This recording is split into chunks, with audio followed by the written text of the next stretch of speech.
Oh, good. So now you're for the old people. And I know what it's like to get old because I just had bilateral knee replacement. And so you're not going to see me jumping around that stage. But what you will see is me second lining, so I'm saving my time. So, so give me some good music and I can't stop. So Boris talked about the 50th anniversary of the Surgeon General's report.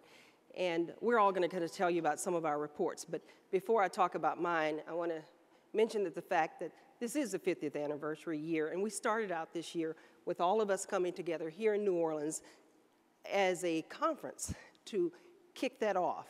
And we had it at Xavier University at the Convocation Center. We had about 300 people there. We decided to have young people. When I say young people, we had 300 and something middle school and high school students, as well as college students, and youth leaders, and every panel had youth leaders, and it was a lot of fun. The young people called tobacco tobac. So we had this hashtag called TobacNo, and we were trending on Instagram. We had students from all over the state. There were some from Lake Charles. They had this program they called Defy the Lies, and they talked about the lies that the tobacco companies giving to them. We actually had a flash mob where the kids did a dance to the Be Happy song, the Happy song. And in that one, we had about 200 middle school and high school students that did that flash mob, and we had 50 students from Queensland, Australia here. So it was a lot of fun, and we have a pledge called, I pledge, I'm TobacNo for. In my case, my mother, I'm TobacNo whatever. So we still have some of those pledge cards in the exhibit booth. So if you're around Xavier University's exhibit booth, take the pledge, because we want to continue that movement.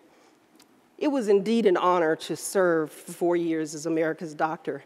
And that day in the Rose Garden, when President Obama nominated me, I spoke of wanting to prevent other Americans from suffering from the loss of a loved one due to preventable illness, as I had. My mother had died of lung cancer because she smoked, started smoking as a teenager. My father died from complications of a stroke, and my only sibling, my brother, died from HIV. My goal was to create a grassroots movement to change our health system from one focused on sickness and disease to one focused on wellness and prevention.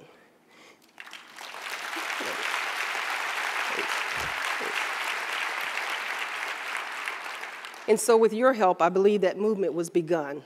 And a movement now is better being described by the Robert Wood Johnson Foundation as a culture of health. So I'm really pleased to see that movement start to go. And I hope you will continue it. I chaired the National Prevention, Health Promotion, and Public Health Council. That was established by the Affordable Care Act. And it was 17 cabinet-level members, heads of federal agencies, like the Department of Transportation, Department of Health, Agriculture, Defense, HUD, EPA, all came around the table for the first time ever to talk about prevention. And with the input from hundreds of stakeholders, we released the first and a landmark national prevention strategy, the first ever. And it's a roadmap to work with partners at local and national and international levels to bridge the gaps between health disparities that ultimately increase the number of Americans. And the purpose of it is to increase the number of Americans who are healthy at every stage of life. It's like one of my patients told me, I want to get old, but I want to be upright. So the National Prevention Strategy really illustrates and puts into action what we in public health has been saying for hundreds of years, that prevention is the foundation of public health, and public health is the foundation of an effective healthcare system.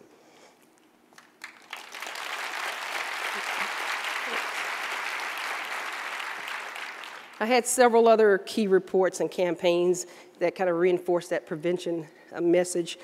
My first one was the Surgeon General's vision for a healthy and fit nation, and we focused on prevention of having obesity in our society at every age, not just young people, but physical activity and eating right. And then we were able to get the First Lady and her leadership with Let's Move initiative to help us take that issue to heights that we wish that every public health campaign could have. And hopefully we will get every public health campaign rising to the level of Let's Move. The other report, or my tobacco reports, the Surgeon General's report on tobacco and how tobacco smoke causes disease, it was better known as the Heart Stopper report, that even one cigarette or exposure to secondhand smoke can cause a heart attack. And the media dubbed it the Heart Stopper. The other report is Surgeon General's report on preventing tobacco use among youth and young adults. And everybody that's heard me say this, I have to tell you that every day 1,200 people in this country die from cigarette smoke. Each of those deaths is being replaced by 2 young smokers. We call them replacement smokers. 90% of all smokers start before the age of 18 and 99% before the age of 27. If we could just get our young people to not take that first cigarette before the age of 27, we have a less than 1% chance that they'd ever start. And there's much more in the reports that you can see, particularly the marketing of $1 million an hour to this young group of people. Another report that I'm very proud of is the Surgeon General's call to action on breastfeeding. Yes. You'd think it would be simple, but this was the first report on breastfeeding, and we wanted to give ways for families and communities and employers and healthcare professionals themselves how we can support women who want to breastfeed and in ways to increase the rates of breastfeeding. We don't want any woman to feel guilty if she chooses not to breastfeed, but those who want to really need our help. Also had a national suicide prevention strategy to reduce the number of suicide deaths. We know that 100 people die every day from suicide. That's one of those little small commuter planes going down every day. And I'd love to talk to you about every one of these reports, but maybe we will when we have some conversation. The Surgeon General's Everybody Walks initiative. I did these walks every week around the Capitol. Every community we went to, we wanted to have these Everybody Walk campaigns, and it was a Surgeon General's Everybody Walk. So now we've continued it as an Everybody Walk campaign that I am the national chair for. We have 400 partner organizations that are encouraging people to increase the steps. Walk for fun, walk for exercise, walk for transportation. You can walk and sweat, but you don't have to. You can take what we call a soul stroll. Just walk. Boris mentioned my family health portrait. That is a big success, and I will reiterate, when you go home for Thanksgiving and for Christmas, get your family health history together. It can prove to be very helpful, and it's a good time to do that. You're sitting around a table talking turkey anyway, so, you know. One particular initiative that I had got a lot of attention for whatever reason. It didn't really matter, but it was my annual exercise-friendly hair competition. And when we wanted people to exercise, and we'd ask people, particularly women, and even my little silver hair, gray-haired ladies with the silver rinse, say, why are you not exercising much? They said, well, I don't want to mess up my hairstyle. I don't want to sweat my hair back, you know.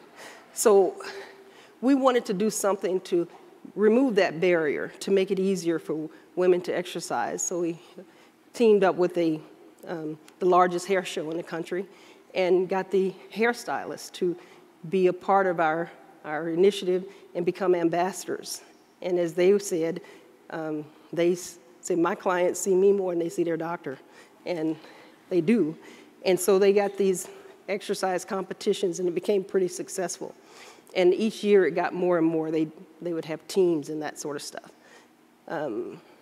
Just before I left, I was really proud to sign my last policy, and that was a uniform policy within the Public Health Service to say that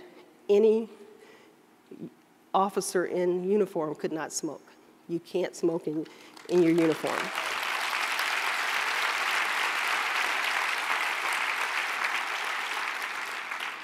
You know, you would think that was already a policy, but it wasn't. And we've encouraged the Surgeon General of the Army and the Navy and the Air Force to do the same, and they were very agreeable, so hopefully they're working through that policy too. Our nation has to take a more holistic and integrative approach to community health, and nobody understands that concept better than our United States Public Health Service officers. Do we have any in the audience? Stand up.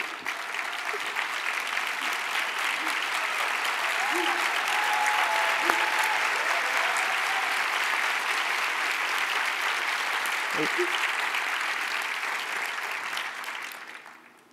Our nation is often faced with so many disasters, and every time the commission officers swiftly meet that challenge with expertise, professionalism, compassion, and honor. And from the Gulf oil spill to the Hurricane Sandy, from Boston bombings to the tornadoes of Oklahoma, and today we have an entire team in West Africa dealing with the Ebola crisis. The United States Public Health Service has really been there. And too few Americans don't know that the fact that they're a distinct branch of the uniformed services.